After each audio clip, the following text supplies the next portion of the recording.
The Conversation with Al McFarlane. You're listening to 90.3 FM, KFAI, Minneapolis.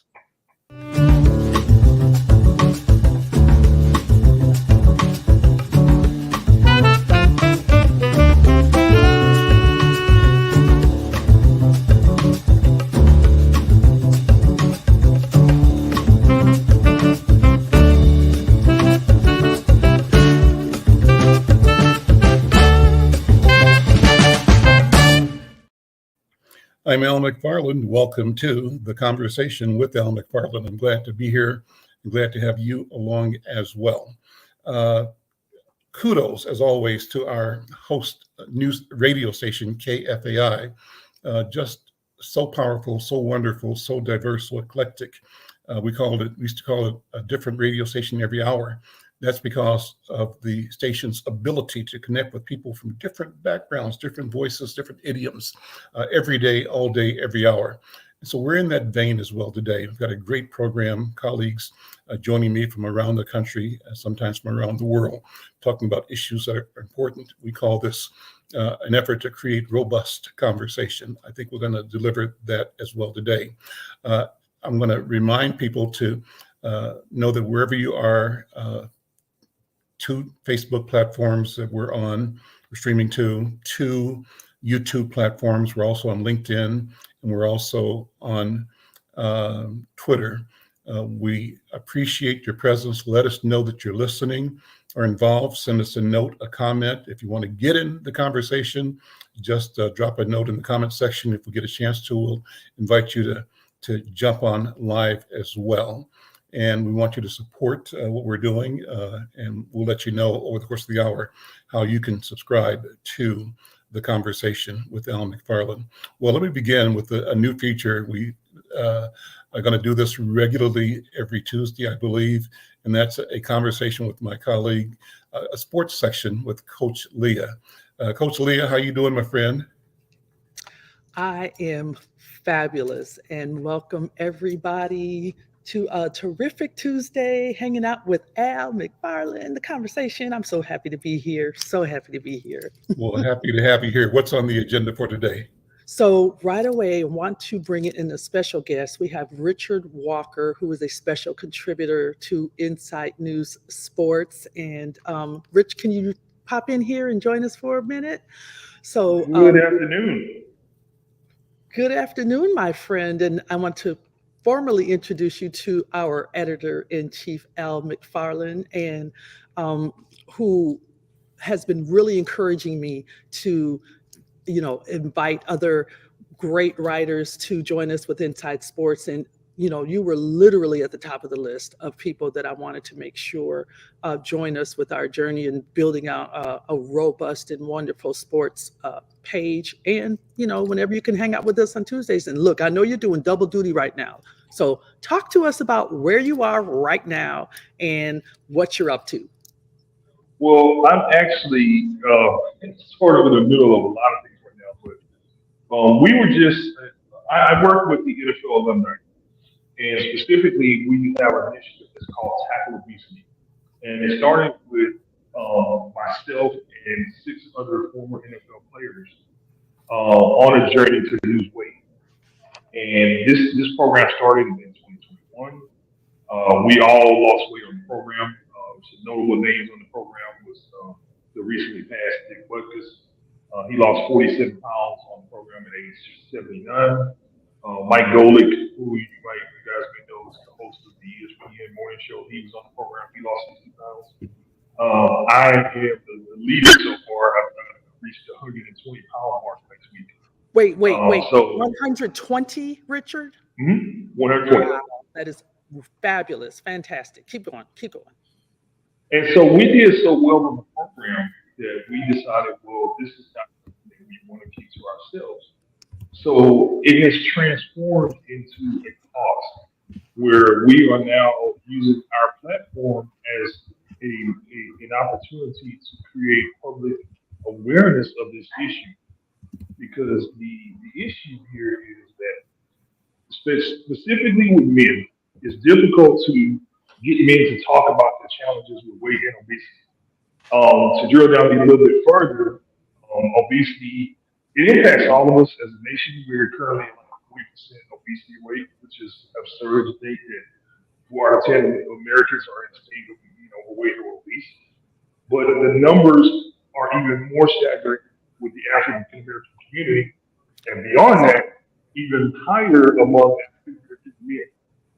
So we're using this as a platform to create awareness, to let our brothers know that, and sisters know that, there are options out there, there's information out there, there's ways that we can change our lifestyles without having to suffer. There are medical options for those who just can't lose the weight on their own. But this is a awareness blitz that we're doing through the NFL alumni and also partnering through NFL Flag. And this is what we're doing to create awareness. So Rich, listen, we want to pivot really quickly because we've got about three other things that we want to talk to you about today. Your article that is in Insight right now, Otis Anderson.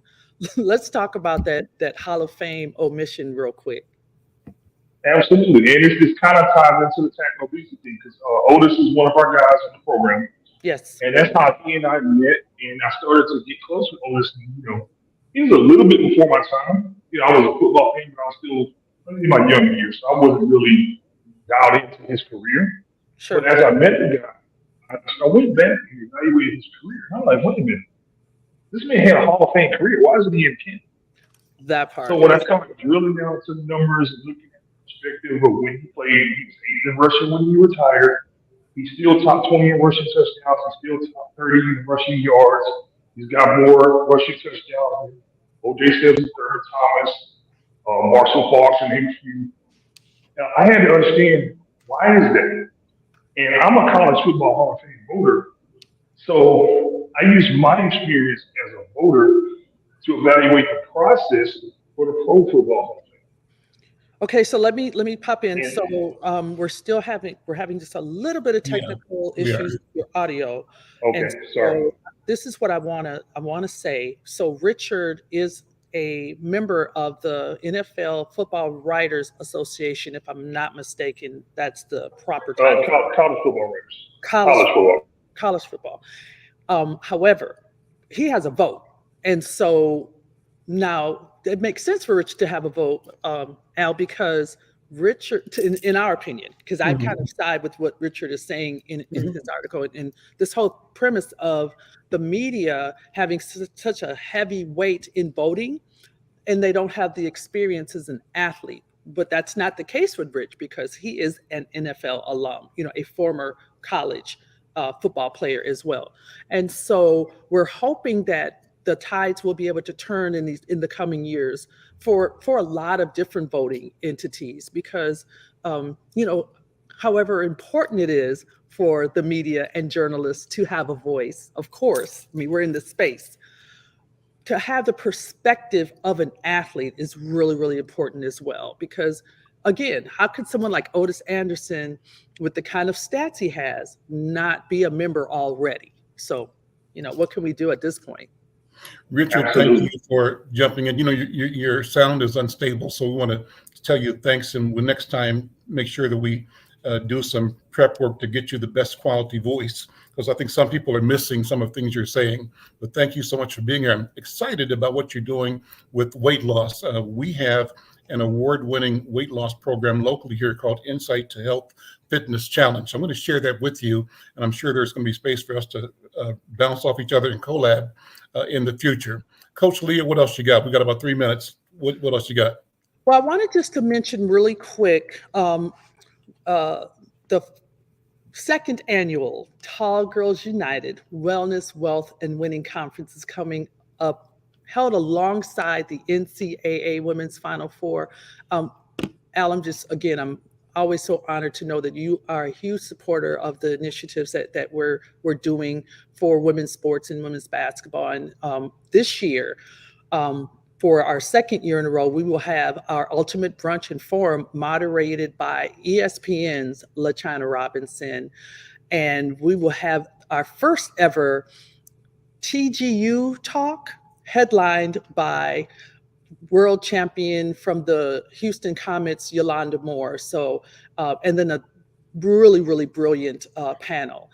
this year, our honorary chairs is our NBA legend and Big Ten star for both Wisconsin and Ohio State, Brad Sellers, Kim Sellers, and their 4 daughters, which includes another Big Ten star, their youngest daughter, Cheyenne Sellers, who plays for the University of Maryland right now. And so we'll be in Ohio, and in my opinion, having the endorsement and honor from the Sellers family. And so we're really, really excited about that. So we look forward to converging on Cleveland alongside the women's Final Four, but bringing really good insights. I love that, of wellness, wealth, and winning. Oh, real quick, our other Minneapolis homegirl, Tracy Henderson Edwards, will be joining us on the panel. So we'll be giving you more information as the days come. But yeah, I think that's all we have for today's segment. There were a couple of pictures we had set to go. Let's share them for those who can see the video. Just tell them what they are, and then we'll wrap this up.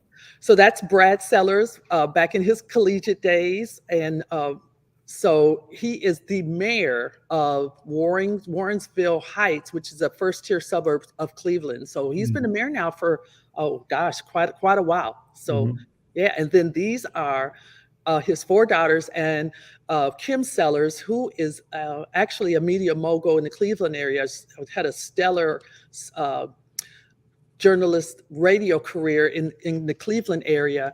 And she is the founder of a foundation focused on MS. So she is battling MS, but still fighting, still out there leading the charge, and will be helping us to do a lot of really great media and promo in the Cleveland area in the coming days.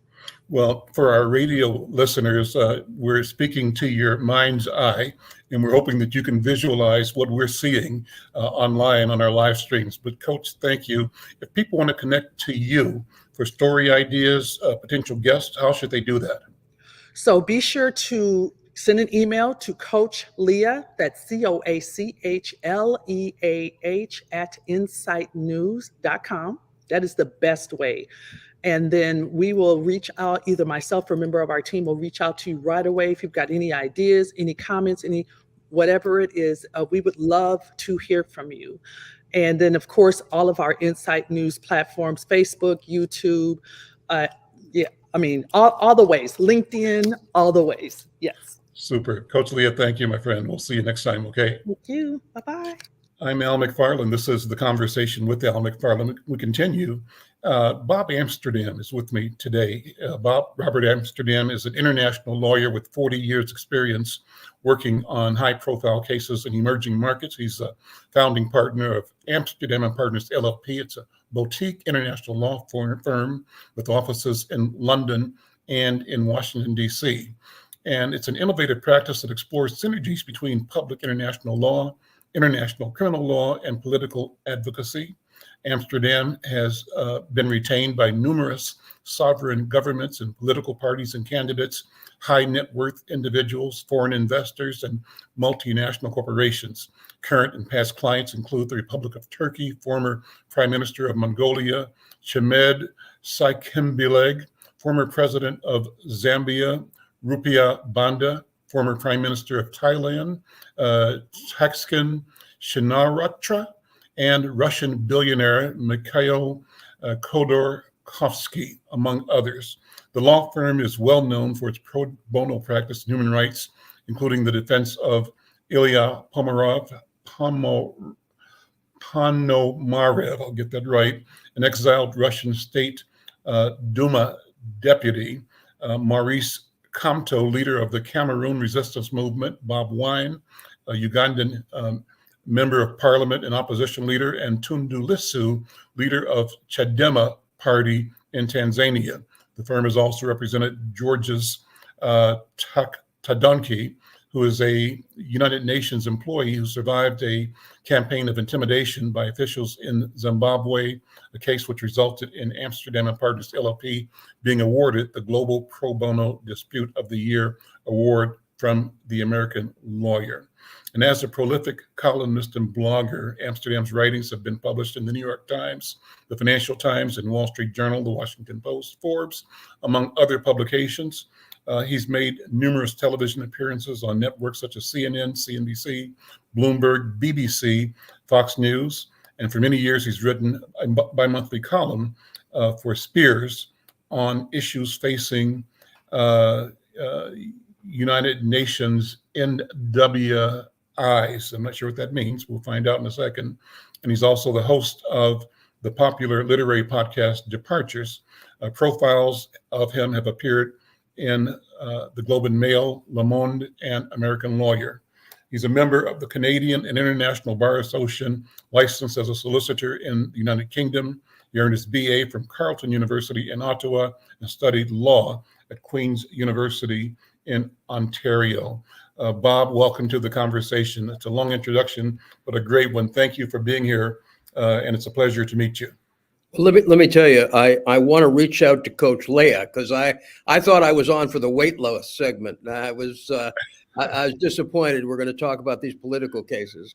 Well, you and I have the same situation.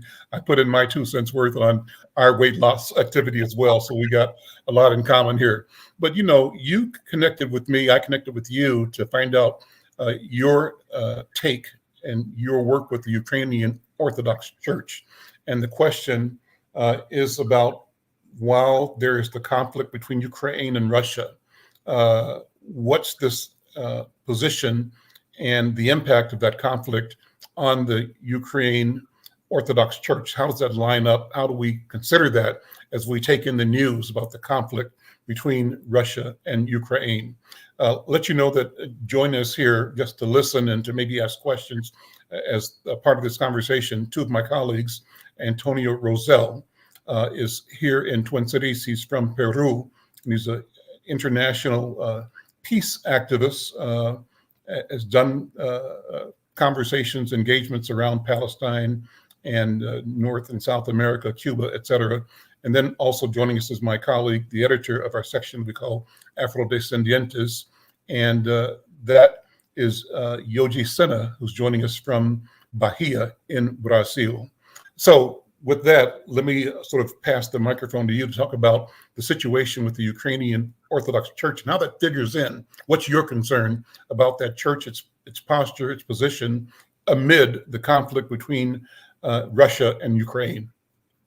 Well, look, thank you, Al, very much for having me, and I have a lot of respect for what you're doing in the Twin Cities. We were just in Kiev last week. I was appointed by the Holy Synod of the Ukrainian Orthodox Church to assist them as they fight for their survival. The Ukrainian government has been saying around the world that they need to ban this church because this church is somehow Russian affiliated. And we were retained to represent them. And I think one of the qualifications of my retainer is not that I'm such a bright lawyer. It's that I'm one of the few lawyers who are banned from Russia because I represented the Russian opposition. I'm banned from 7 countries, including many in Africa, for representing opposition leaders. So I was a perfect guy to take on this case because the Ukrainians attack anyone who's involved in any way in opposition to their policies as being pro-Putin, and that doesn't work for me. So I went to Ukraine after having read and spoken to the clients about the persecution of the church, and was astounded by what I found, which was that the attack on the church has been going on since 2014, since the Maidan revolution. And what many people don't recognize is that revolution was a very, very much a populist and nationalist revolution with the support of the United States government. And one of the themes in all of this has been that the US government actually turns out to have a policy to destroy our church.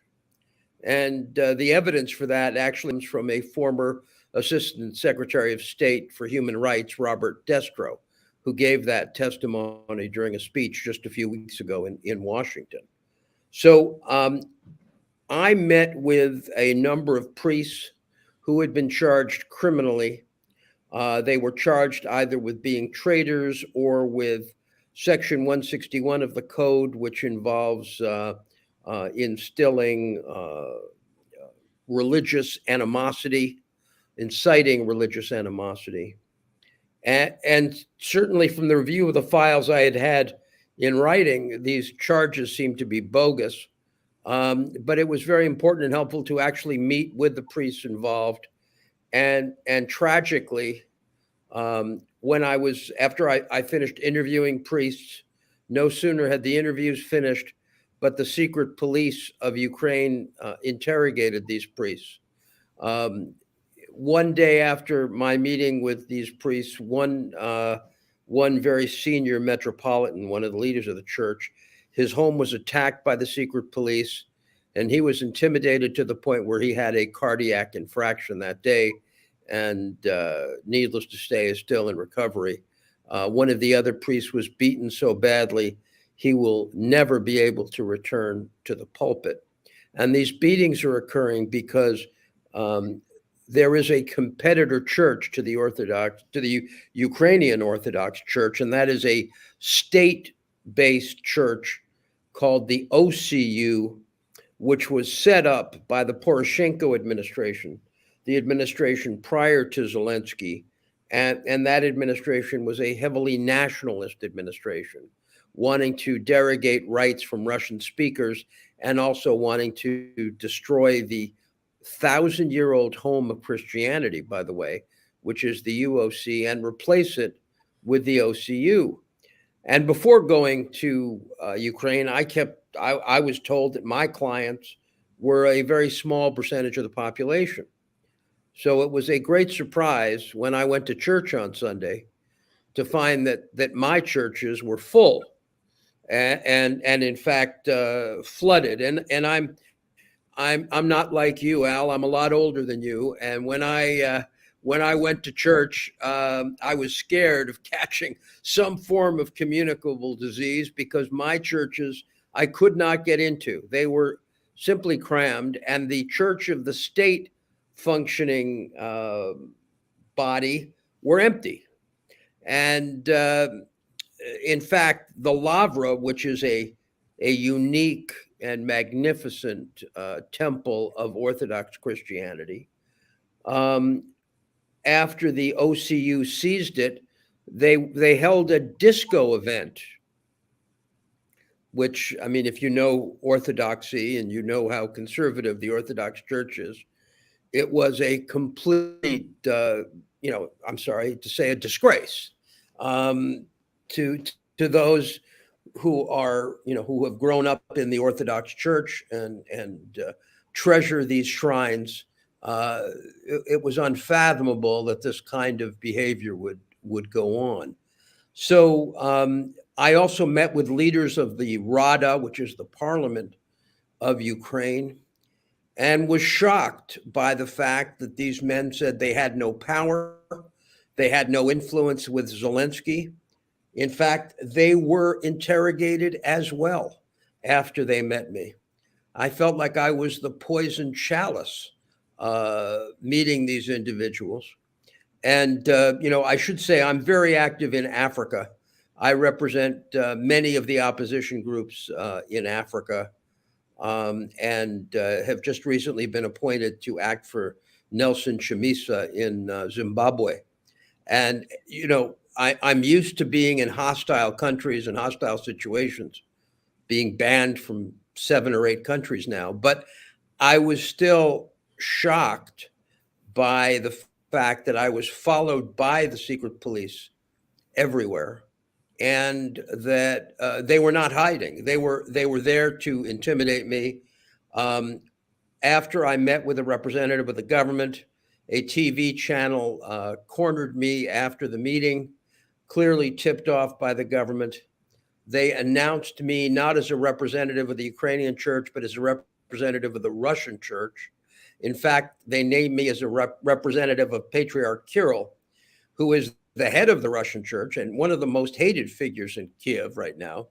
And in addition to naming me as his advocate, they gave the name of my hotel. So, I mean, they were, and this was on national television. They were clearly out. Bob, what is the relationship between the Russian church and the Ukrainian Orthodox Church? They are still, there is a spiritual connection under canon law, but there is no administrative connection because the UOC has after the full-scale invasion, cut off any communication or any ties or any relationship with the church. But that hasn't been enough to satisfy the government, which today, just a few hours ago, this is the first show I've done since then, has announced a new bill, 8371, a new plan to destroy the church and completely disestablish it in Ukraine.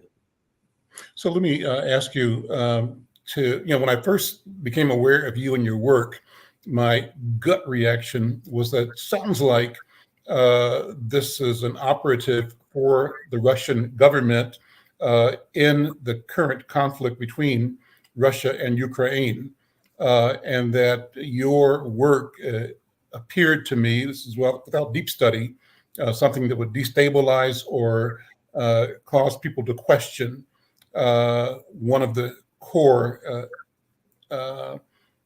or to create a division regarding the posture, stature, history of the Ukrainian Orthodox Church, with the idea being that church more broadly represents and reflects the Russian-ness of Ukraine.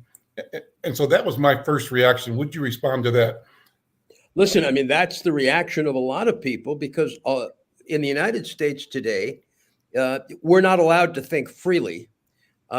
We have to see things in this dichotomy of you're either with Putin or against him in sort of this George Bush simplified world. And because I've been arrested by Putin, so I don't have to always say, the aggressor state and this bullshit.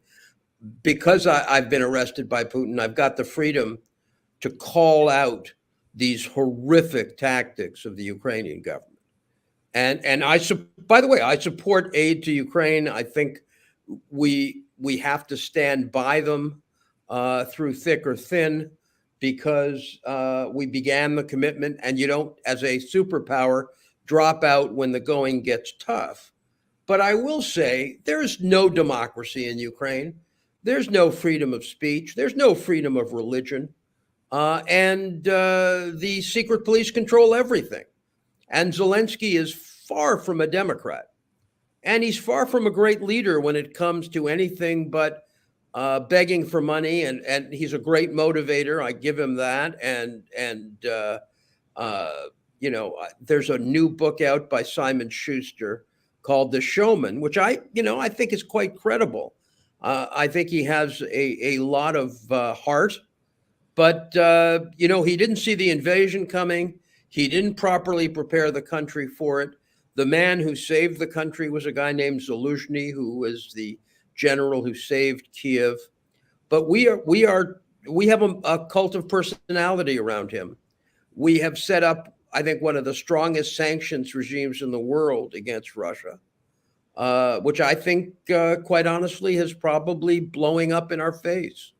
I think we're destroying half of Europe's economy and empowering Russia and China and India and causing catastrophic breakdown in our relations with the global South, both in Latin America and in Africa. So, I think American policy, weirdly, should be to support Ukraine, but get out of the sanctions business because our lack of leverage with Putin is harming us. It's harming us in the Mideast. It's harming us in Africa. It's harming us with China. This whole idea that we're better off turning people that may be enemies into non-people and breaking them apart from the entire intercourse of life. This is a very dangerous thing, mobilizing hate the way we are doing it. It is horrible. It is unchristian. It is there is something wrong. It doesn't matter. It doesn't matter how bad Vladimir Putin is. Two of my closest friends were murdered in Russia. I hold no stock in Vladimir Putin, but we are so far from being realistic about who or what Russia is. I'm a very old guy. I remember the 1962 missile gap, when everybody was running around saying the Russians had 10 times more missiles than we had, and we were exposed, and JFK ran on this in the 1960 election. Well, it was all crap. And this idea that Putin's ready to invade England. I'm in London today. He doesn't want any part of this, and nobody with a brain would. I think we're completely overreacting because we've got a lot of incompetent governments. The government in this country is going to be voted out of office in a few months. We have sanctioned the shit out of everybody, and it gets us nothing. We support autocrats all over Africa. Rwanda is our best friend, and he systematically kills his opponents. And has denuded and raped my client, the Democratic Republic of Congo. I don't even begin to understand the roots of American foreign policy anymore. My friends here from Latin America, I worked there often. I've been involved in Guatemala for 40 years. I represent right now the government of Venezuela. Only in respect to sanctions. I'm not holding up Mr. Maduro as a great Democrat, but again, we are opposed to sanctions. And we think that from a U.S. standpoint, sanctioning Venezuela when you're going after Russia is a crazy thing to do. I wish there was someone in charge of U.S. foreign policy who could make something consistent about what we're doing, because it just seems chaotic, anarchic, and so dangerous. So anyway, I'm Al McFarlane. This is the Conversation with Al McFarlane. My guest is Bob Amsterdam. He's a member of the Canadian and International Bar Associations, licensed as a solicitor in the UK. And we're talking about his work with the Ukrainian Orthodox Church and more. Let me bring in two of my colleagues. Antonio Rosell is here in Twin Cities, and Yogi Sena joins us from Bahia in Brazil. Have you guys react, and thank you for being here, Bob. Let's turn this into a conversation. And during the conversation, I saw you sort of make some facial reactions. Antonio, what were you thinking, and what are your thoughts about what you've heard so far? Unmute. Yeah. So I have to say, well, first of all, what an honor to be on a show with Al and with Bob Amsterdam and with Joey, of course, to be talking about this really important topic. I think that the information that a lot of people in the United States have about the situation in Ukraine and our nation's role in causing it and exacerbating it. The news media of different kinds are providing us a version of events that actually does not match with reality, and it doesn't illuminate the nefarious and negative role that we have played in creating a conflict that has killed now hundreds of thousands of people. Our hands are very, very dirty in it. And as Mr. Amsterdam said, it's a process that began, way before actually 2014, and it's been kind of trying to use Ukraine as a battering ram against Russia in order to cause a conflict to weaken Russia, because the United States sees Russia as it sees China as potential competitors on the world stage. And so I know we're in a radio show, but I also know that this is recorded for distribution via YouTube. I shared some images with your wonderful assistant, Cooper, earlier today, and I'm wondering if he could pull them up. Sure. Cooper, could you? Yeah, the first one. Actually, the first image, the 1990 image, if you don't mind. Are you able to do that, Cooper, or should I do that? It's and these are for the segment in Gaza that we'll speak about. There's one that's labeled 1990. I sent 3 images, Cooper. Anyway, it shows the extent. So to the radio audience, the images have not come up. So I'll do my best to describe. So first of all, in 1990, it shows where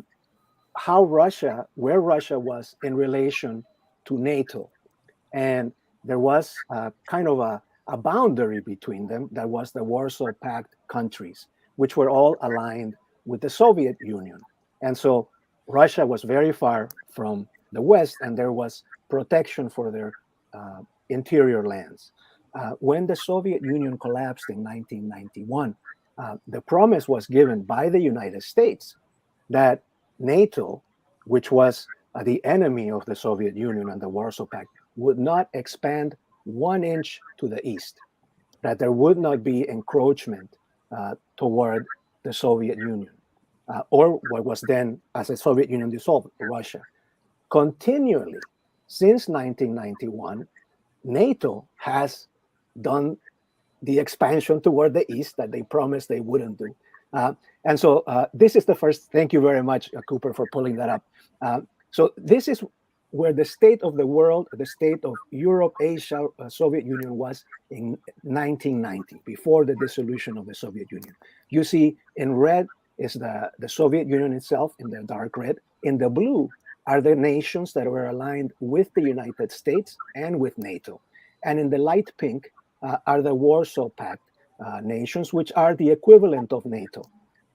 And so maybe let's go to the next image, which is actually what happens, has been happening since 1991 until today. Cooper, I wonder if you could switch the image. I'm sorry, there's another one called 2022. And in that image, you see the Warsaw Pact goes away. So that place where all those light pink countries, where there's no longer an association with them. And eventually, each one of them, one by one, they become members of NATO. The Soviet Union, who had a strong presence and investment in East Germany, gives approval for the reunification of Germany, allowing Germany to be an even greater power in Europe, with the understanding as well that Russia's red lines or their interests would be preserved. Nevertheless, the expansion of NATO continues. And maybe now, Cooper, if you can put that third image, which is the one that came up all these other times, that shows. And so what you see now on the screen is Russia, which is, of course, much less of a bloc than it was during the Soviet Union. You see all of the countries in blue, members of NATO. And something that is actually a little bit out of date here is that Sweden and Finland, which are shown as seeking NATO membership, they are now NATO members.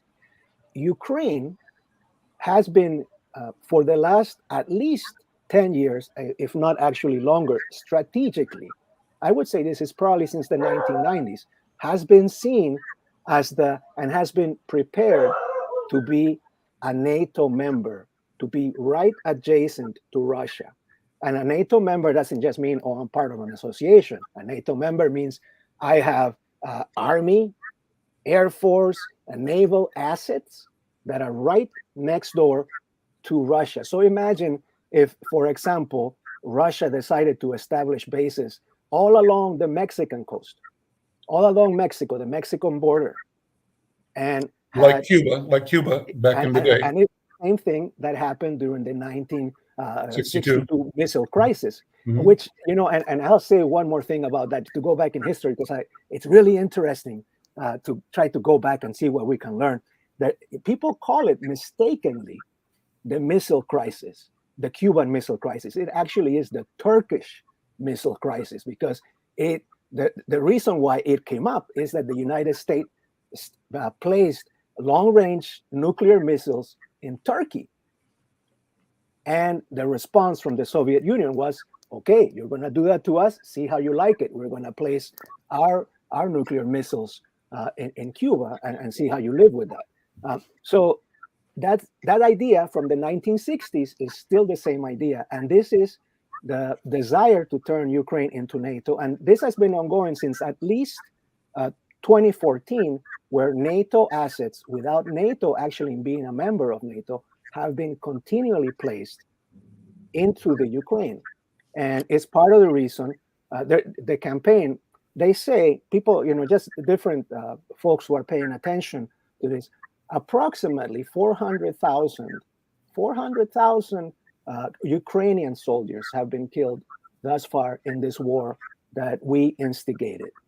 And approximately 50,000 Russian soldiers.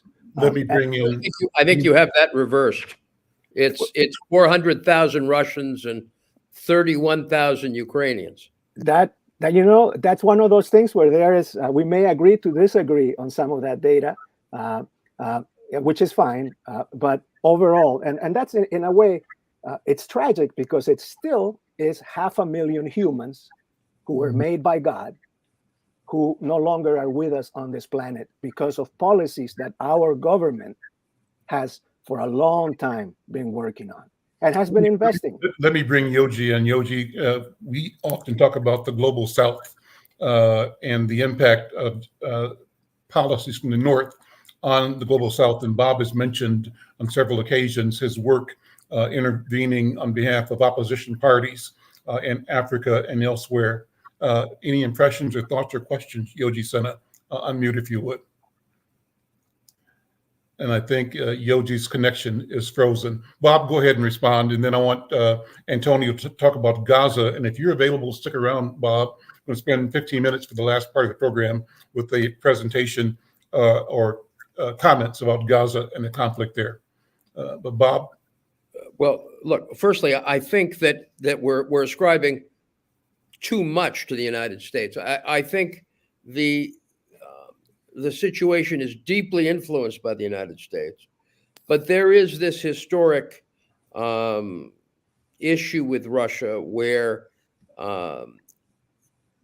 they're granting them the ability to control their entire neighborhood does not really reflect sovereignty. And I think, in fairness to the Ukrainians, they were independent.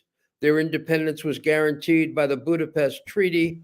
They stupidly gave up their nuclear arms with guarantees supplied by, among other countries, Russia, and then sustained an invasion in 2014 with the taking of Crimea.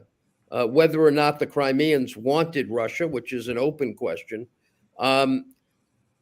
So I don't think this is only about NATO. I think there are a lot of drivers in Ukraine. There's a huge portion of the country that wants Ukraine to be free, sovereign, and independent.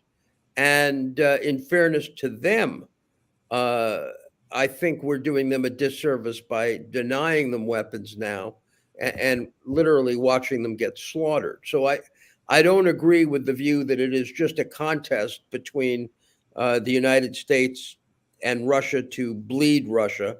I think we are bleeding Russia, but I think Russia is gaining tremendous strength in terms of its relationships with China and India. And we are seeing the law of unintended consequences. We've damaged the European economy. We've boosted the Indian economy greatly. And we've turned the Russian economy into a war economy. So it is going to be much harder for Mr. Putin to stop war unless we completely give up sanctions, because the only way he can keep going is with the war economy. But Al, I am going to have to beg off because I realize I have another call I've got to jump to on. Sure. I can't deal with Gaza, but it's been lovely to meet all of you. And Yogi, I hope next time I will get to see you and talk about Africa, which I'd love to do. So Al, thank you so much for hosting us. Thank you. Yogi, you're muted. Unmute if you would. Thank you, Bob. We'll see you next time. Thank you so much. Bye-bye. Yeah, I want to ask about the schism between the Russian and the Ukrainian Orthodox Church. Which one he represents? He represents There was a the, schism a few years ago. yeah, he says he's representing the Ukrainian church and not the Russian church. But we'll come back to that Yeah, conversation. that's why I got confused, because the Ukrainian that got independent from the Russian with the Your connection is unstable, Yoji, so I cannot hear you. Let me do this. I'm Al McFarlane. This is the Conversation with Al McFarlane, a rich conversation. the Constantinople one. Okay, and let me pivot now to bring you up, Antonio, because you wanted to talk about Gaza. And let me just turn it over to you. And what is it that you want to share? Thanks to all of our listeners here on KFAI and those who are connected with us on our digital platforms. Thanks to Helen Edwards and Michelle, who's a regular viewer, and others, wherever you are. If you got a comment, drop it into a comment on any of the platforms, and we'd like to shout you out. We want you to share this conversation with all of your networks. Antonio Rosell. Thank you, Al. So thank you for hosting this conversation too about Gaza. As you know, this is a tragic situation that has been taking place now for almost 5 months in front of the eyes of the whole world. Wholesale killing of civilians, more than 30,000 civilians killed now in 5 months. The majority of them, it's about 70% women and children. About 13,000 of the people killed in Gaza are children. And one of the reasons why it's important for us to talk about it, in your show and elsewhere here in the United States, is that as a nation, we are facilitating that. We are helping to make that happen.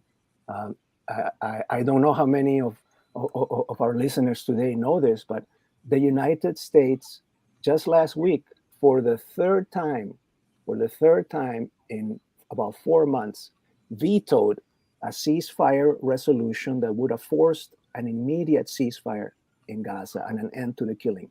So the Biden administration, for the third time at the United Nations Security Council, voted against an immediate ceasefire. And by doing that, because we're a permanent member of the Security Council, the whole thing is stopped and it cannot move forward. And this is after, about a month ago, the United Nations International Court of Justice, which is the highest court in the whole world, said what Israel is doing in Gaza can be plausibly classified as a genocide. And so, it's not, it's not Antonio saying it's a genocide. It's not, Mr. Amsterdam or anybody. It's the International Court of Justice saying this looks like a genocide and this needs to stop right now. So even after knowing that we still vetoed the whole world community coming together to say, this needs to stop. We said no. And not only that, but we continue to send weapons.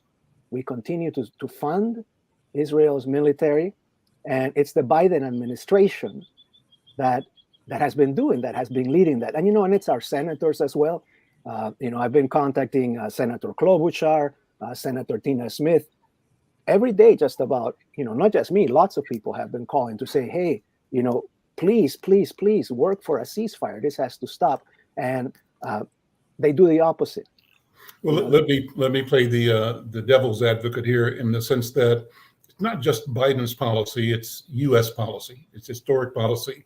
And so I don't want the policy to be draped around the Biden administration. This policy is consistent with our policy towards the nation of Israel since its creation, I think. And it seems to me, Antonio, that one scenario is that if the United States supported the world body's call for a ceasefire, it had no authority to enact the ceasefire. And so there's an argument that, given the present leadership in Israel's commitment and professed intent to eradicate the threat of Hamas, that intent would supersede or turn a blind eye toward the demand of the world, because it's describing its position as existential. And so would it make sense for the Biden administration to vote against the position that it has both created and sustained over the years, rather than, number one, continuing its support of Israel in some way, but at the same time working to create an acceptable ceasefire? This is just one train of thought that I have. What do you think? Well, I mean, I think a lot of it comes to what is our position as a nation when we're discussing, if we have indications of genocide somewhere, what is our position? Are we for genocide? Are we supporters of genocide? Are we aiders and abettors of genocide, right? A lot of people, and this is a conversation that probably all of us had, and people say, well, if I was alive during the Holocaust, I'm sure I would have helped people escape the Nazis. If I was alive during the days of slavery, I would have been an abolitionist. If I was alive during the genocide against indigenous Native American people, I would have worked against it. And today, you go to meetings, and oftentimes now we have land acknowledgements when we come in and say, we are on the land of the Dakota people, and what was done then was wrong. And so you'd think that we would have learned something, right? And you think that we would have listened to the prophets who have lived among us. Reverend Dr. Martin Luther King, for example, he was incredibly clear about the evil that we were perpetrating on the people of Vietnam, and courageously spoke against it, back in 1967. And a lot of people said, don't talk about it, just talk about civil rights. And he said, no, because civil rights are human rights, and our money that funds this destruction in the jungles of Vietnam is money that we're taking away from our hungry kids, from our schools, from our neighborhoods, and we're using it to create destruction and to create evil and pain. So let me acknowledge one of our viewers, Brenda Gifford, and thank her for her comments and for listening. She says, your anti-Israel bias is showing in the same way as the quote unquote International Court of Justice. And she says it's disappointing to listen to this. Brenda, I respect and appreciate your comments, and thank you for voicing your feelings. Antonio, respond if you would. Well, I don't know that I have shown any anti-Israel bias in speaking against the killing of 30,000 civilians. I actually don't think that it's equivalent. I think that we have, if we have friends who are doing something wrong, if I have a friend, I go out and my friend has had too many cups to drink of wine or beer, and he wants to get in his car, if I really am his friend, I'm going to say to my friend, hey, you can't get in that car. And not only do I say that, but I take away his keys to help him from getting into trouble where he will hurt himself and hurt others. Okay. And I think that people who love Israel and want Israel to continue should be the first ones to say, my friend, what you are doing is actually very wrong. You are killing people who have not hurt you. You are killing women, 13,000 children. Do you know how huge that is? There are cities, multiple, probably 80% of the cities in Minnesota have fewer than 13,000 people. Now imagine all of those cities full of children. That's what is occurring. And the reason why it's important for us as a nation to be aware of this is because we're funding it. It's our money that's doing that. Israel, and I'll take even a kind of what I think is a little bit of a repugnant position, but I'll do it just for the sake of argument. If Israel wants to commit war crimes and wants to commit genocide, well, in a way, ultimately, it's on them. But why should we in the United States fund that? Why should we pay for that? Why should the St. Paul Teachers Union voted to strike, and they're in negotiations now on the 11th of March. That is, just about less than a week from today. And you know why? Because they don't have enough money to pay teacher salaries and to fund their health insurance for the teachers in St. Paul. And in the meantime, we're debating about sending $14 billion so that Israel, in this case, can continue to kill people in Gaza. And I think that that's something that we got to think. I mean, and that's not a moral argument. That's like a financial argument, right?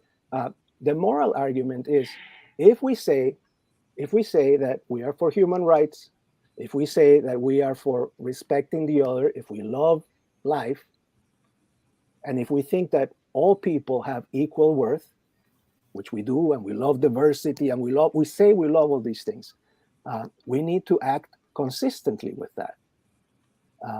So that's the position. Yogi, jump in. Any comments? Hopefully your line is more stable now. Well, I go along with the lines of Lula that has been vehemently against what's going on in Gaza. As I mentioned to you earlier, I do have Jewish blood. In certain way, it would give me a little bit of latitude to be critical of them. And it's unsustainable what is going on in Palestine. There is no explanation, unless also if you understand that these Jewish people is the same one from the law of Solomon, right? That in many ways, I think this punishment that they want to inflict to the Palestinians has got to be, in a biblical proportion, how they generally they do in the Bible, right? How they react, overreacting, overkilling to set the example. But the United States now is dropping aid in a certain way because the backlash at home, principally with the Arab American electorate, that is of good support for Biden. So the United States always been in the wrong position, supporting the wrong actors or doing themselves the wrong actions.